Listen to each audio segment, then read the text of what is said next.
नमस्कार, मैं हूं प्रकाश श्रीवास्तव। हमारे खास कार्यक्रम पूरा सच में आपका स्वागत है। और खबरों की दुनिया में पूरा सच बहुत जरूरी होता है, क्योंकि झूठ से भी खतरनाक होता है अधूरा सच, और उसी तरह खतरनाक होती है अधूरी खबर। इसीलिए हर खबर का पूरा सच हम आपको बताएंगे, वो भी तथ्यों, तर्कों और सबूतों के साथ। तो आइए बिना देर किए देखते हैं पूरा सच।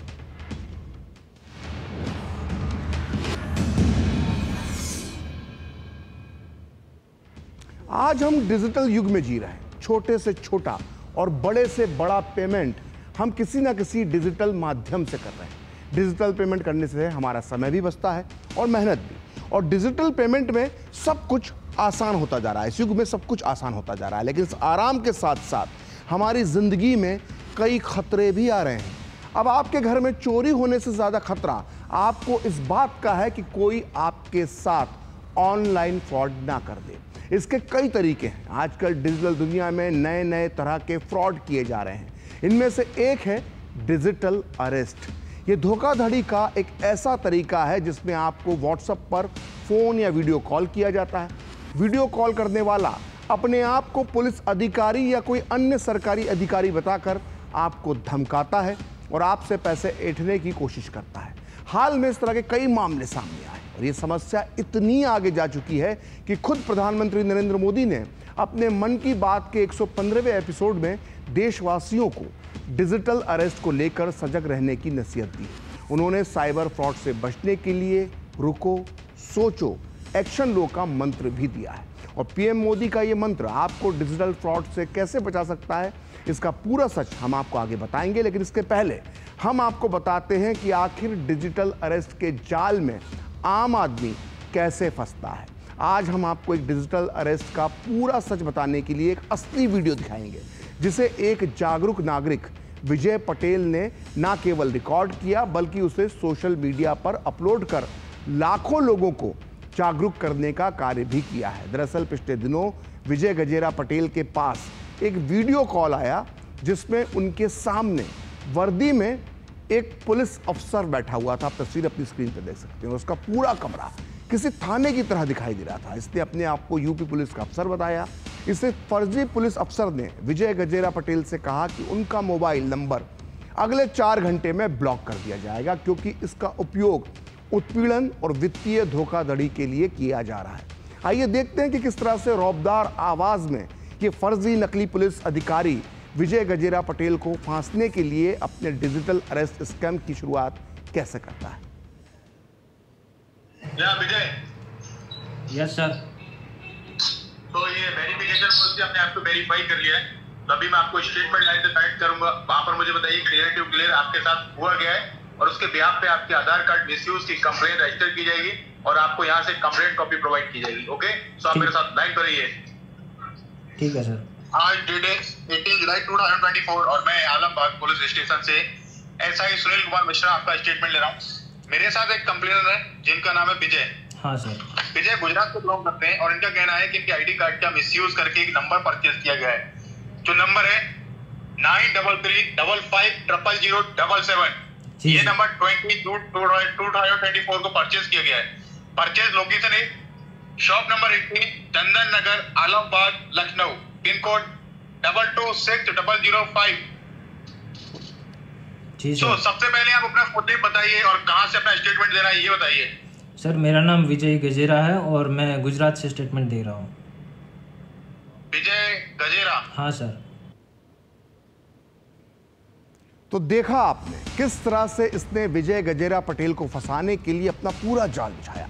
इसके बाद वो विजय के आधार कार्ड की इंक्वायरी शुरू करता है और आधार कार्ड की जानकारी लेने के बाद ये नकली पुलिस अफसर उन्हें बताता है कि कैसे आधार कार्ड का मिसयूज हो रहा है।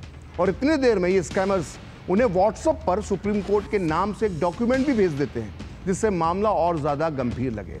और अगले स्टेप में वो विजय के बारे में पड़ताल करने के लिए वॉकी टॉकी का इस्तेमाल करके फर्जी पुलिस हेडक्वार्टर में संपर्क भी करता है। इस पर वो विजय की तमाम डिटेल्स शेयर करता है और उन्हें इस बारे में पता करने के लिए कहता है। और इसके बाद वो विजय को धमकाने की कोशिश करने लगता है और ये नकली पुलिस अफसर आरोप लगाता है कि विजय का कनेक्शन एक मनी लॉन्ड्रिंग केस से है। इस तरह से वो फिर से विजय के बैंक अकाउंट की जानकारी मांगता है। और ध्यान रहे, स्कैमर्स इसी तरह से लोगों को डराकर उनसे बैंक अकाउंट की डिटेल्स लेते हैं। आइए सुनते हैं इसके आगे का कन्वर्सेशन। मामला है मनी लॉन्ड्रिंग ड्रग्स इस मामले में आपका नाम आया है, तो ये जो केस जो है बहुत सीरियस केस है और इस केस को हमारी गवर्नमेंट के द्वारा प्राइवेट और कॉन्फिडेंशियल केस रखा गया है, क्योंकि अगर हम ये पब्लिश करते हैं, इसको मीडिया के बारे में बताते हैं, या तो मोहम्मद मलिक इस्लाम नाम के जो लोग उसके साथ जो जुड़े हुए हैं, या तो किसी ऐसी जगह भाग जाएंगे जिसको पकड़ना मुश्किल होगा, या इंडिया छोड़ के भाग जाएंगे। तो इसी की वजह से यूपी पुलिस ने इस केस को प्राइवेट और कॉन्फिडेंशियल रखा है। अच्छा सर, तो आप मुझे ये बताइए, क्योंकि जो मोहम्मद मलिक इस्लाम नाम के लोगों ने जो अकाउंट खरीदे थे, उसने उससे लोगों से खरीदे तो उसने उनको 2-2 लाख रुपए दिया था और 10% कमीशन दिया था। या तो कोई लग्जरी घर खरीदा, प्रॉपर्टी खरीदी, लग्जरी कार खरीदा, स्विस बैंक में जमा किया या शेयर मार्केट में इन्वेस्ट किया। तो आप मुझे बताइए, आपने उससे किस प्रकार की कमीशन ली है? नहीं सर, मैंने तो कुछ नहीं लिया है। आपने कोई नहीं लिया है? तो मुझे ये बताइए कि आपके नाम से 3 बैंक अकाउंट ऊपर किए गए लखनऊ के अंदर, उनको छोड़ के आज की डेट में कितने बैंक अकाउंट होल्ड करते हो? सर एक ही है, SBI में। SBI में? हाँ। और आपके नाम से जो लखनऊ के अंदर भी SBI बैंक मिला है, तो ये भी सस्पिशियस अकाउंट है। मुझे बताइए, ये आपने जो गुजरात के अंदर जो SBI अकाउंट खोला है, कब ओपन कराया था, कौन से सन में? सर ये तो 10-15 साल गांव में था, तभी वहीं की ब्रांच में खोला था। 10-15 साल पहले? हाँ। ओके, तो ये बताइए, आपका ये SBI सेविंग अकाउंट है, करंट अकाउंट है, ये बताइए मुझे। सेविंग अकाउंट है सर। सेविंग अकाउंट है। तो इसके बाद ये नकली पुलिस अधिकारी ये जानने की कोशिश करता है कि क्या विजय UPI ऐप का इस्तेमाल करते हैं या फिर नेट बैंकिंग, जिससे वो पैसे ट्रांसफर करने के लिए कह सके। और स्कैमर इस कॉल को DCP को ट्रांसफर करता है। ये भी नकली DCP है जो बताता है कि विजय को बैंक अकाउंट में जो विजय का है उसमें मौजूद सभी पैसों को उनके बैंक में ट्रांसफर करना होगा। यानी जो स्कैमर्स हैं उनके बैंक अकाउंट में विजय को सारे पैसे ट्रांसफर करने होंगे और उसके बाद ही उन्हें बेगुनाह होने की क्लीन चिट दी जा सकेगी। लेकिन जैसे ही स्कैमर को पता चलता है कि विजय को उनके प्लान के बारे में पता चल गया है, तो वो उनसे बदतमीजी करने लगता है और बदले में विजय भी नकली पुलिस वालों को उनकी हैसियत बता देते हैं। आइए सुनते हैं ये पूरी बातचीत। क्या बिजनेस करता अरे उठा ले ना, उठा ले, यहाँ चल, लोकल पुलिस को बोल, उठा ले। उठा लो। हाँ उठा ले। दे रहा है? हाँ उठा ले, चल आजा। धमकी दे रहा है? अरे धमकी जो, हाँ जो समझना है, DCP है ना तू, उत्तर प्रदेश पुलिस का। हाँ तो वही दे रहा है। हाँ धमकी दे रहा है? अरे धमकी समझ, जो समझ, उठा ले चल, एक बाप का हो तो उठा ले। अच्छा। हाँ, और सारे ट्रांजैक्शन मैंने किए हैं, सारा कुछ मैंने किया। चल कर ले, जो कुछ करना है कर ले। अच्छा। हाँ हाँ तेरी बात मत कर, बोल। तू जिससे बात कर रहा है, नॉर्मल से बात नहीं कर रहा हूँ। हाँ किन से बात कर रहा है? तू भी जिससे बात कर रहा है ना, वो नॉर्मल बंदे से बात नहीं कर रहा है। अच्छा कौन है तू? वो तो मैं भी तुझे बताऊंगा कौन है तू बता। DCP था ना, अभी कौन है? कौन है अभी, तू बता। तुझे मैं कौन हूँ? हाँ बता ना, अभी बता ना। तो देखा आपने किस तरह से गुजरात के रहने वाले एक जागरूक नागरिक विजय गजेरा पटेल ने इस फर्जी पुलिस वाले को, जो उसका स्कैमर था, उसका पूरा भंडाफोड़ कर दिया। और विजय की तरह आप भी इस तरह के डिजिटल अरेस्ट से आप बच सकते हैं अगर आपके लिए कोई इस तरह की कोशिश करता है। बस आपको भी विजय की तरह सूझबूझ से काम लेने की ज़रूरत है। आपको किसी भी कीमत पर इस तरह के किसी भी कॉल से डरना नहीं है, घबराना नहीं है और इनके झांसे में नहीं आना है। और अगर आपके साथ ऐसा होता है तो आपको भी विजय गजेरा पटेल की तरह दूसरे लोगों को जागरूक करना चाहिए, क्योंकि इस तरह के स्कैम वाली कोई कॉल अगर आपके पास भी आ सकती है, ये याद रखिए। और डिजिटल अरेस्ट का ये खतरा आपके दरवाजे पर भी दस्तक दे सकता है। साइबर अपराधियों के फ़ोन की घंटी आपके फ़ोन पर भी बज सकती है। फ़ोन करने वाला कभी पुलिस, कभी CBI, कभी नार्कोटिक्स, कभी RBI अधिकारी की शक्ल सूरत में आपके सामने आ सकता है। इसलिए संदेश साफ है, डरना मना है, क्योंकि डर के आगे जीत है और सुरक्षा भी है। जी हाँ, सुरक्षा आपके धन की, आपकी गाड़ी कमाई, आपके मेहनत से कमाए हुए पैसे की, सुरक्षा है मन की, सुरक्षा है आपके जीवन की। जी हाँ, ये खतरा इतना बड़ा होता जा रहा है कि प्रधानमंत्री नरेंद्र मोदी ने भी इसे लेकर गंभीर चिंता जताई है। मन की बात कार्यक्रम में उन्होंने विस्तार से बताया कि ये फ्रॉड करने वाला गैंग किस तरह से काम करता है और ये खतरनाक खेल है क्या। तो प्रधानमंत्री ने जो बातें बताई हैं उन्हें ध्यान से सुनिए। सबसे पहली बात यह है कि साइबर अपराधी अपने शिकार के बारे में इतनी जानकारी जुटाकर रखते हैं कि सामने वाला हैरान हो जाए कि फोन करने वाले को ये सब कैसे पता है। हालांकि इसमें भी अपनी ही गलती होती है कि हम सोशल मीडिया पोस्ट में अपने निजी टूर जहां घूमने फिरने जाते हैं उनकी तस्वीरें या जानकारियां पोस्ट करते रहते हैं, जिससे उन्हें ये जानकारी मिल जाती है कि आप कहां गए थे, आप क्या कर रहे हैं इन दिनों। उनका दूसरा दाव होता है कि वो डर का माहौल पैदा करते हैं। वर्दी, सरकारी दफ्तर का सेटअप, कानूनी धाराएं, वो आपको इतना डरा देंगे कि फोन पर बातों बातों में आप सोच भी नहीं पाएंगे। और फिर शुरू होता है इनका तीसरा दाव, समय का दबाव, टाइम का प्रेशर, अभी फैसला करना होगा। ये इस तरह की बातें करते हैं वरना आपको गिरफ्तार करना पड़ेगा। ये लोग पीड़ित पर इतना मनोवैज्ञानिक दबाव बना देते हैं कि वो डर जाता है और फिर डर की वजह से वो अपनी मेहनत से कमाए हुए लाखों रुपए एक झटके में गंवा देता है। इसलिए कभी भी आपको इस तरह का कोई कॉल आए तो आपको डरना नहीं है। आपको पता होना चाहिए कि कोई भी जांच एजेंसी, सीबीआई हो, ईडी हो, नारकोटिक्स हो, फोन कॉल या वीडियो कॉल पर इस तरह की पूछताछ कभी नहीं करती है। और प्रधानमंत्री नरेंद्र मोदी ने लोगों से इस तरह के अपराध से बचने के लिए डिजिटल सुरक्षा के 3 चरणों को अपनाने की अपील की है। आप भी सुनिए आखिर क्या है प्रधानमंत्री मोदी के डिजिटल सुरक्षा के 3 मंत्र। मैं आपको डिजिटल सुरक्षा के 3 चरण बताता हूं। रुको, सोचो, एक्शन लो।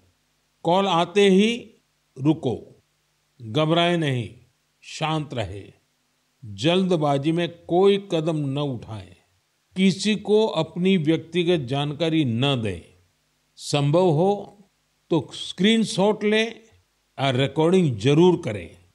दूसरा चरण है सोचो। कोई भी सरकारी एजेंसी फोन पर ऐसे धमकी नहीं देती, न ही वीडियो कॉल पर पूछताछ करती है, न ही ऐसे पैसा की मांग करती है। अगर डर लगे तो समझिए कुछ गड़बड़ है। और तीसरा चरण कहता हूं, एक्शन लो। राष्ट्रीय साइबर हेल्पलाइन 1930 डायल करें, cybercrime.gov.in पर रिपोर्ट करें, परिवार और पुलिस को सूचित करें, सबूत सुरक्षित रखें। रुको, बाद में सोचो और फिर एक्शन लो। असल में ये साइबर धोखाधड़ी करने वाले पुलिस थानों और सरकारी दफ्तरों जैसे स्टूडियो का इस्तेमाल करते हैं और असली दिखने के लिए बाकायदा वर्दी तक पहनते हैं। और ऐसे अपराधियों के हाथों देश भर में कई पीड़ितों ने इसी तरह बड़ी रकम गंवाई है। इसकी सबसे बड़ी वजह यह है कि ये साइबर अपराधी सीधे सीधे लोगों के मन में जो डर होता है उसका फायदा उठाते हैं। ज्यादातर मामलों में धोखाधड़ी करने वाले माता पिता से पैसे ऐंठने के लिए बच्चों को एक माध्यम, एक जरिए के रूप में इस्तेमाल करते हैं। आइए हम आपको बताते हैं ये किस किस तरीके से आपको फंसाने की कोशिश कर सकते हैं। आप ध्यान से सुनिए।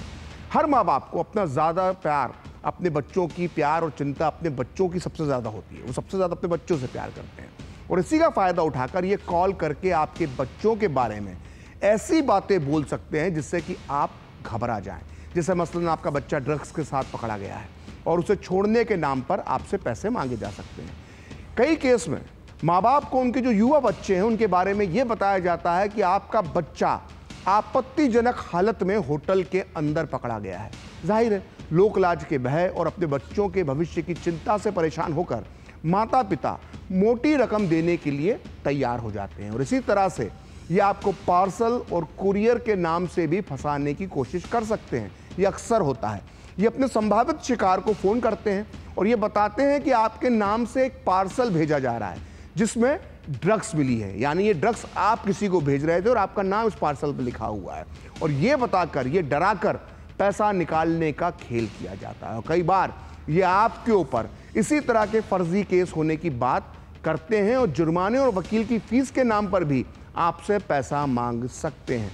और ज़्यादातर मामलों में ये अपराधी खुद को पुलिस, सीबीआई, नारकोटिक्स विभाग, भारतीय reserve bank, ED, income tax या किसी अन्य कानूनी एजेंसी का अफसर बताकर आपको कॉल करते हैं और ये आपको बताते हैं कि आपका नाम मनी लॉन्ड्रिंग में आया है, आपने गलत लेन देन किया है। आपको ये पता होना चाहिए और बार बार हम आपको बता रहे हैं कि सीबीआई, पुलिस या ईडी किसी को भी वीडियो कॉल पर गिरफ्तार नहीं करती है, वीडियो कॉल पर पूछताछ नहीं करती है। आइए सुनते हैं साइबर सुरक्षा विशेषज्ञ अमित दुबे इस बारे में क्या कहते हैं। लोगों को पुलिस की वर्किंग के बारे में ज़्यादा आइडिया है नहीं और आप नाम थ्रो कर दीजिए कि क्राइम ब्रांच है, स्पेशल टास्क फोर्स है, सीबीआई है, आईबी, तो एकदम से घबरा जाते हैं लोग कि ईडी के अंदर मेरा केस कैसे हो गया। लोग कोर्ट कचहरी के नाम से भी डरते हैं। यदि आपको एक वेबसाइट से मैं आपका अरेस्ट वारंट डाउनलोड करा दूं तो आप दिमाग आपका बंद हो जाएगा चलना। वो इतने प्रोफेशनली बात करते हैं, जो सेक्शंस अप्लाई करते हैं वो कहीं गलत नहीं होते। तो पहली चीज़ कि उनकी ट्रेनिंग बड़ी अच्छी हुई है। जो वारंट्स वगैरह भी निकलते हैं तो उसमें आप बहुत जल्दी कुछ गलती निकाल नहीं पाएंगे। तो उनकी प्रिपरेशन इतनी स्ट्रांग है कि आप यदि प्रोसेस नहीं जानते हैं पुलिस का वे ऑफ वर्किंग तो आप डेफिनेटली ट्रैप हो जाएंगे। एक एमएनसी के सीनियर वीपी हैं बेंगलोर में, उन्होंने 3.7 करोड़ दे दिया। 20-25 लाख के केसेस तो फरीदा, नोएडा, दिल्ली में भरे पड़े हैं। मतलब कम से कम 650-700 केसेस तो मेरे ही संज्ञान में है जो पिछले 3-4 महीनों में हुए हैं, जहां लोगों ने डिजिटल अरेस्ट के कारण 3-3 दिन, 7-7 दिन घर से बाहर नहीं निकले, कैमरा ऑन रखा, सोते समय भी कैमरा ऑन है। मतलब ये वार्निंग होती थी कि आप यदि वॉशरूम भी जाएंगे तो आप बता के जाएंगे, आपके कैमरे में कोई और नहीं दिखना चाहिए। इस पूरे प्रोसेस में आप देखिए कि 3, 4, 5, 7 दिन तक लोग कॉमन सेंस इस्तेमाल नहीं कर पा रहे हैं, किसी से हेल्प नहीं मांग रहे हैं और इतने घबरा जाते हैं कि किसी भी हद तक कंप्रोमाइज़ करने को तैयार हो जाता है। तो बदलते ज़माने के साथ अपराधियों के तौर तरीके भी बदल गए। डिजिटल अरेस्ट की वजह से लोगों ने मेहनत की कमाई तो जाया की ही है, कई केस में लोग अपनी अनमोल जिंदगी तक गंवा रहे हैं। हाल ही में आगरा के एक टीचर मालती वर्मा को डिजिटल अरेस्ट किया गया तो वो सदमा ही नहीं सह पाई और अपनी जिंदगी से उन्होंने हाथ धो दिया। इस केस में पीड़िता को आर्थिक नुकसान तो नहीं हुआ, लेकिन उनकी कीमती जान चले गई। परिवार के लिए कितना बड़ा सदमा है। इस मामले में पूरे देश का ध्यान इस अपराध की तरफ खींचा। लोग इस केस के बाद पूरी चर्चा आई और ये वारदात 30 सितंबर की है, जब आगरा की रहने वाली 58 साल की स्कूल टीचर मालती वर्मा के मोबाइल पर व्हाट्सएप कॉल आया, जिसमें कॉल करने वाले ने खुद को पुलिस अधिकारी बताया। उसने स्कूल टीचर से कहा कि उनकी बेटी एक आपत्तिजनक मामले में फंस गई है और अगर उसे बचाना चाहती हैं आप तो 15 मिनट में 1 लाख रुपए हमारे खाते में ट्रांसफर कर दो। 4 घंटे तक, पूरे 4 घंटे तक डिजिटल अरेस्ट के दौरान अपराधी मालती वर्मा को गलत जानकारी देकर धमकाते रहे, डराते रहे। उसने मालती को धमकी दी कि अगर रुपए तुरंत नहीं भेजे गए तो उनकी बेटी का वीडियो वायरल कर दिया जाएगा और उसे जेल भेज दिया जाएगा। इस वारदात से मालती वर्मा इतनी घबरा गई कि हार्ट अटैक से उनकी मौत हो गई। मालती वर्मा की मौत के बाद उनका पूरा परिवार अब गहरे सदमे में है। सुबह स्कूल गई थी, स्कूल में इनके पास करीब 12 बजे के करीब एक कॉल आई थी। कॉल जो आई थी वो +92 से थी।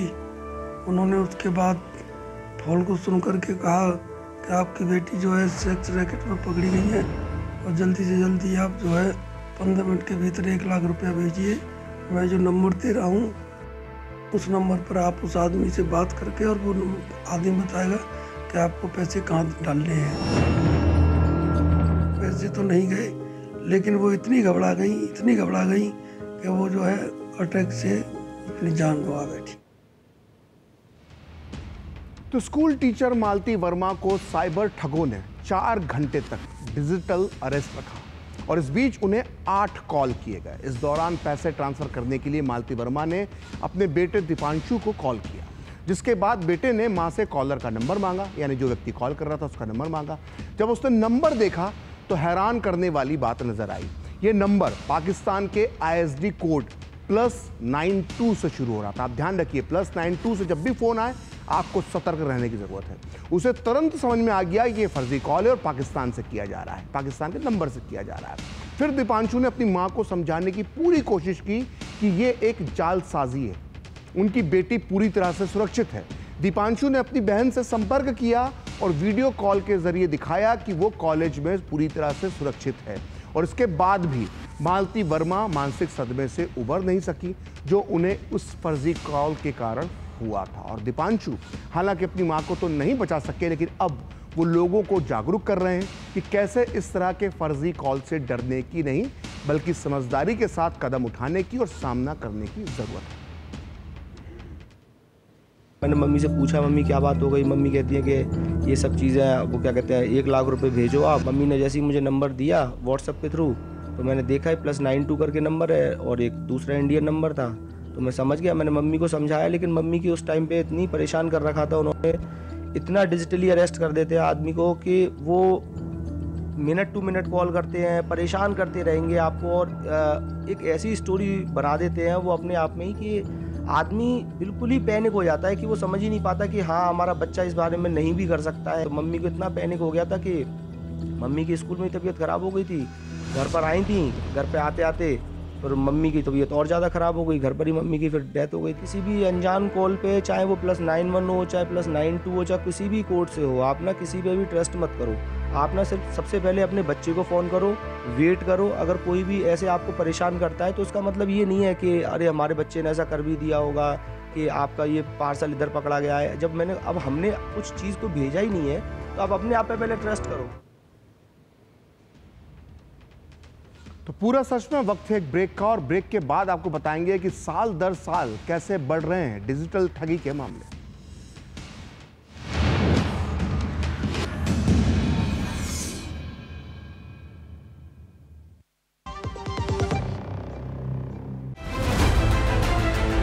आर्थिक जगत की सुर्खियां आम आदमी के लिए क्या है मायने, शेयर बाजार और दूसरे फाइनेंशियल मार्केट्स के तमाम अपडेट्स, कारोबार जगत की बड़ी खबरों का सटीक और सरल विश्लेषण देखिए इकोनॉमी टुडे डीडी न्यूज पर।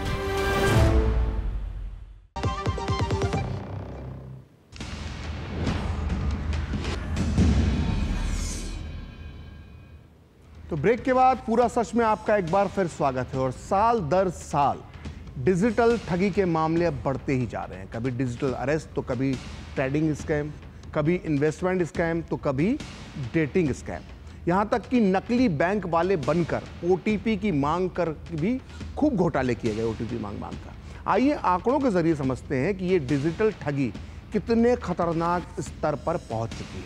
इस साल सिर्फ जनवरी से लेकर अप्रैल तक के आंकड़े देखने पर पता चलता है कि साइबर ठगों ने आम लोगों से करीब 1776 करोड़ रुपए लूट लिए।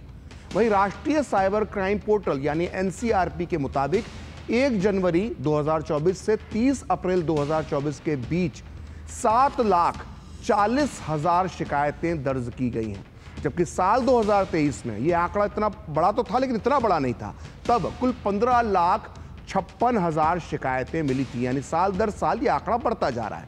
और भारत में अब तक डिजिटल अरेस्ट के नाम पर करीब 120 करोड़ रुपए की ठगी की जा चुकी है। वहीं ट्रेडिंग स्कैम में कम से कम 1420 करोड़ रुपए की ठगी हो चुकी है। इन्वेस्टमेंट स्कैम, इन्वेस्टमेंट के नाम पर जो धोखा किया जाता है उसको 223 करोड़ रुपए करीब ठगे जा चुके हैं आम लोगों के।